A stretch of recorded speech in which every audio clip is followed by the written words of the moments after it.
Hi, my name is Layne Martin. I am a nursing major here completing my bachelor's program. Morrisville really gives a lot of opportunity for hands-on learning, from the clinical practice lab to actual preceptorship and working in a hospital or acute care setting. I was at the VA hospital for a lot of my time with my preceptorship and clinical experience, as we call it.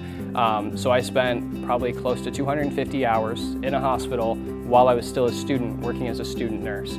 You can't just show up day one of the job and learn how to give an injection or hang an IV fluid or things of that nature.